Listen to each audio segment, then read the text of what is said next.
What's up? What's up? So, I know I haven't posted in a while. I know I haven't posted in a while. But if you've been following my channel, then you know that my father recently passed, and so I wanted to come on. I could not. It just took me a minute to. It took me a minute to process everything and just come on here and share a little bit about my father. And so I have a lot of fond memories. I have a lot of fond memories about my dad. And like I was telling my uncle, my uncle was there. We went to the funeral. We had my dad's funeral in Mississippi, and I was there. That's where he was from. That's where he was born. And I actually was trying to get him to come here to South Florida. And he actually had a spot. They gave him a spot to stay, and he just didn't want it. He said he was gonna stay in Mississippi. But there's no question. Like, anybody that knows me or knows him knows that I love my dad without a question, without a doubt. And so I was thinking, because the Tuesday, my father died. It's May 4th. May 4th this year. This year, depending on when you watch the video, you may watch it later on in life after I already posted, because as long as YouTube is around, this video will be here. So God forgive me because this thing is not very good, but yeah, he died. Well, they found him. He went fishing. They found him on May 15th. Not May 15th, May 5th. I'm tripping. May 5th. And so I talked to him that Tuesday, and we were talking, and I was talking to him about a host of things. And before that, I had talked to him, and I told him that I was coming to visit him because, my dad is a Cowboys fan, I'm a Cowboys fan, and we talked about, I talked about coming to see him in October of this year, 2023. And he asked me, why was I waiting so long? Why was I gonna wait so long to come see him? And I was an older road driver. To those that have never followed my channel, I was an older road driver, and he never ever asked me why it would take me so long to come visit him. And so when he said that, immediately I knew that there was an issue, there was a problem. And I told my fiance, I told Nisi, that don't know, you don't follow my channel, you don't know who she is. I told my fiance that something's wrong with my dad. Something's going on with my dad, and I need to go see him, right?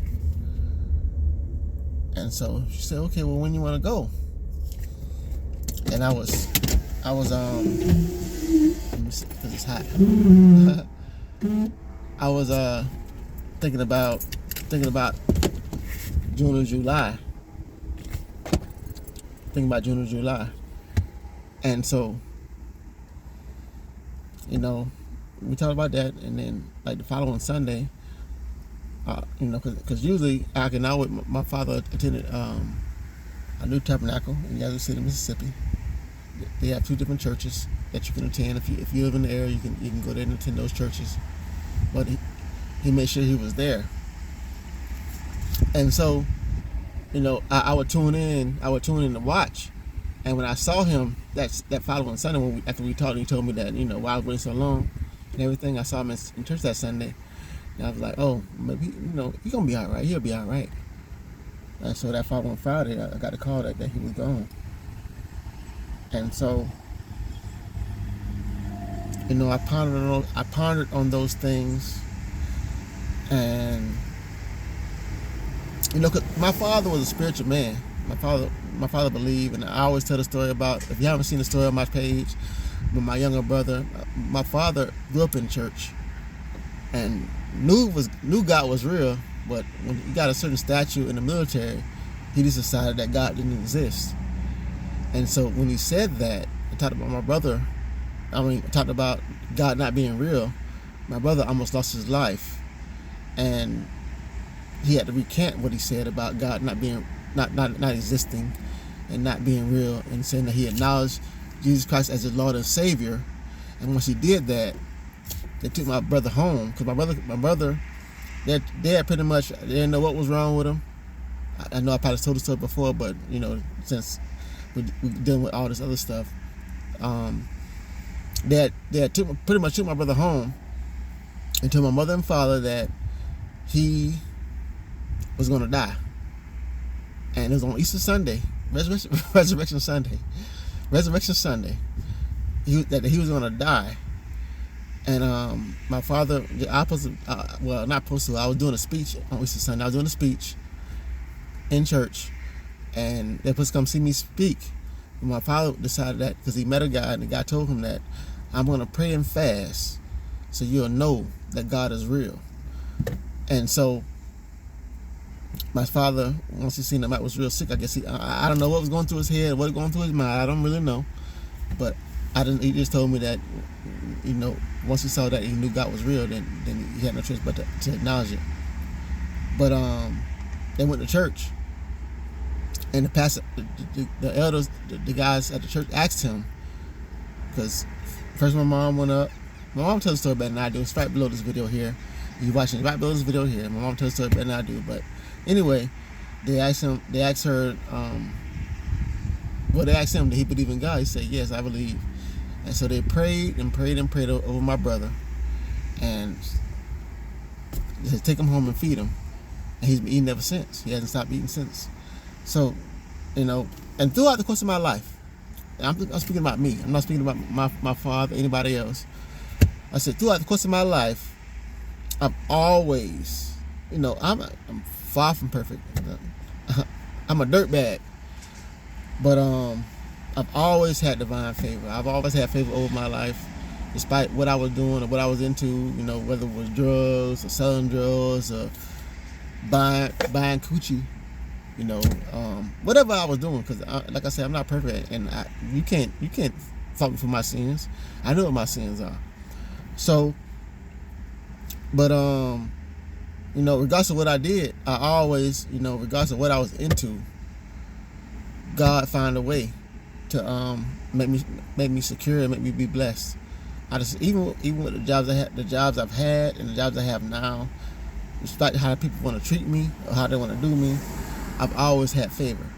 So, and I say that because it's not because of me, because of my family and where I come from, and the spiritual foundation that has been laid for me. And so, you know, when my father passed, I was going through a whole bunch of, you know, I was all over the place. You know, I was trying to reconcile.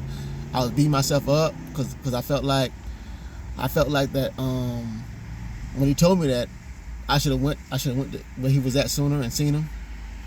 And then it was a whole bunch of other stuff that, you know, it's just like I was just getting beat up left and right behind not being there enough and not spending enough time with him while he was alive.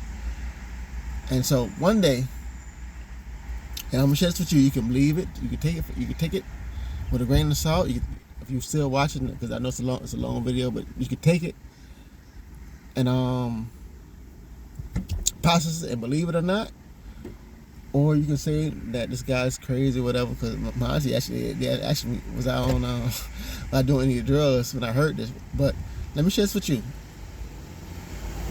I was working. I was at work. I was at one of my stops. Like I had a route, and I was at one of my stops. And so before I got out, I just started thinking about my dad, and I just started crying.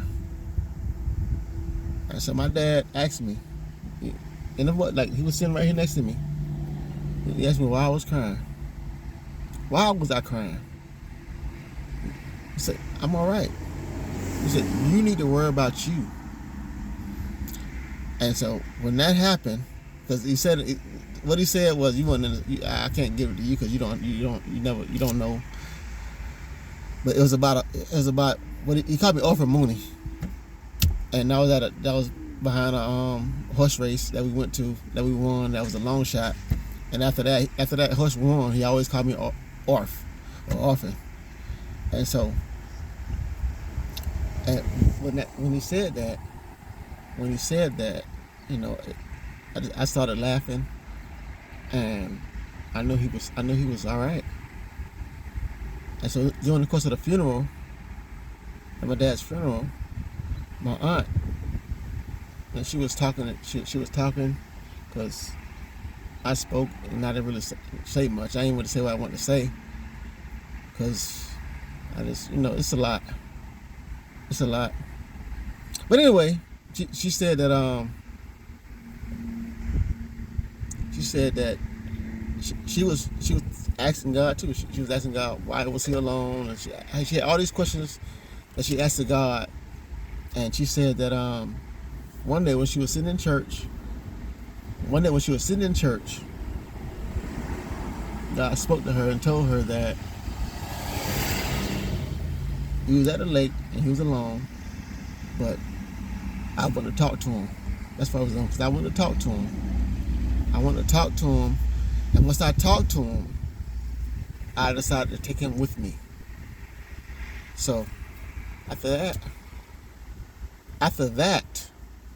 and after what I already heard, and what I believe, whether you believe or not, God is real, and this little shell we live in right now is nothing. So prepare yourself for what happens after this life, because this isn't it. So I really can't say much. All I can say is what my father would say, is that build your hopes on things eternal and hold on to God's unchanging hand. That's it, and that's all. I can't be long-winded about it. That was my ace. I love my dad, and I know he loved me. And I never appreciated how much my dad loved me until I became a father of my own, until I became a father myself. And then I realized that the things you put up with, the things you do, the things you say, and is this, but like my uncle said, he wouldn't come back to this. Even though he sees my tears and see me crying and see me in pain, he would tell me to ante up and get yourself right, and make sure you see me on the other side. So make sure, whether you believe or not, search God for yourself. And that's all I got to say about that. RLG3, my dad, my father, my ace, person I pick up the phone and call anytime I had a problem. But I'm blessed that I have other family members. Like, our family is a strong spiritual family, and despite him being gone, I still have others that I can pick up the phone and call. So with that being said, y'all be safe, y'all be blessed. Kiss the ones you love, because you never know when you'll see them again. Tell somebody you love them, because you never know when they're going to go. You never know when you're going to go. Be safe, be blessed, and I'm out.